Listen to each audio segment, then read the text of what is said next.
Les mecs Pomni, bah c'est juste la personne la plus normale du cirque. Et en même temps, tu me diras, c'est aussi la dernière arrivée. Après, on va pas se mentir, rester optimiste dans un tel environnement, je comprends qu'il y en a qui vrillent. Mais en même temps, je crois que le petit groupe avait bien besoin d'une nouvelle personne pour leur redonner de l'espoir. Enfin, malgré l'espoir qu'elle est la seule à avoir, bah elle panique et suit des règles qu'elle a du mal à comprendre. Et bah justement, difficile de ne pas la comprendre. Franchement, à sa place, je sais pas comment je réagirais. Surtout que oui, elle ne peut pas mourir, mais elle doit rester consciente dans un monde qui n'attend qu'une chose, l'emporter avec lui. Ou un endroit bien sympa où passer ses vacances. Les mecs Ragata, je sais pas comment on peut être aussi sympa, tout en connaissant le bourbier dans lequel elle est. Non mais ça fait des années qu'elle est là, et elle est toujours à rassurer ceux qui n'arrivent pas à accepter la situation. Arrête de mentir, espèce de gros menteur, va. Quand Pomni arrive, c'est la première à lui venir en aide et à lui expliquer le fonctionnement bien chelou du cirque. Rappelons tout de même qu'elle en a vu des choses. Entre les glitches et les gens qui se transforment en monstres, il y a de quoi vriller. Et pourtant, elle s'est dit que quitte à être dans la merde, autant l'accepter. Non, vraiment respect. Et en même temps, si elle n'était pas là, je donne pas cher de la peau du groupe. Parce que sans acceptation, c'est la folie qui les rattrape. Et malheureusement, on sait ce que ça fait. Oh, c'est foutu.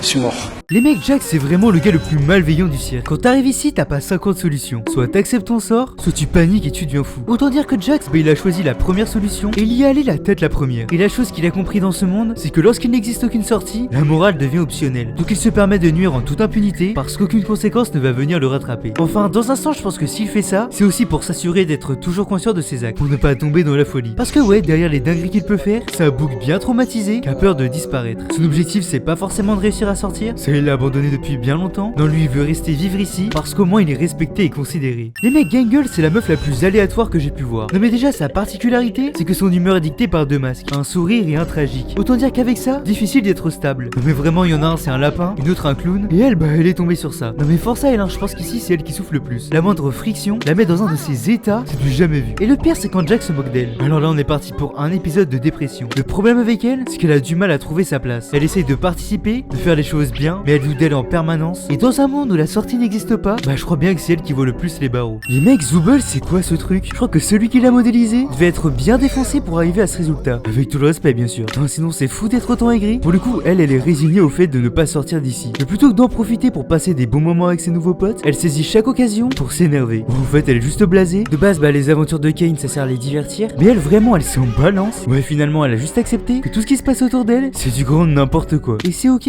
Les mecs Kinger, jamais vu quelqu'un d'aussi incompréhensible. Le gars il parle tout seul, il panique pour rien, et juste on dirait qu'il n'a pas une once d'intelligence. Ouais c'est vraiment le fou du bus. Le truc c'est qu'il est là depuis très voire même trop longtemps. Il a vu ce qui arrivait à ceux qui succombaient. Donc bah au final devenir fou c'est logique. Et le pire c'est qu'il arrive qu'il devienne soudainement lucide, comme s'il reprenait ses esprits. Et là bah on découvre un gars bien différent, beaucoup plus intelligent et utile qu'il ne l'est dans le groupe. En fait on dirait juste qu'il a compris des trucs sur ce monde que ses amis ignorent. Et c'est peut-être mieux comme ça, vu comment ça l'a rendu. Les mecs Kane c'est trop un détraqué. Le gars il sourit tout le temps et il ne peut s'empêcher de crier. Gars s'agirait de doser hein. Le mec c'est le boss de tout ceci. Enfin au premier abord, son taf ici c'est de créer des aventures pour que les habitants du cirque ne s'ennuient pas et ne tombent pas dans la folie. Le seul truc qui cloche, en vrai il y a plein de trucs qui clochent, mais vous avez compris, c'est qu'il divertit des gens qu'il ne comprend pas. Il n'arrive pas à saisir les émotions. Et ça bah c'est compliqué quand t'es censé t'adapter à ceux qui peuplent ces lieux. Et le pire c'est que c'est une IA programmée, faudrait appeler ses développeurs parce que là c'est chaud. Bref le cirque c'est toujours un mystère.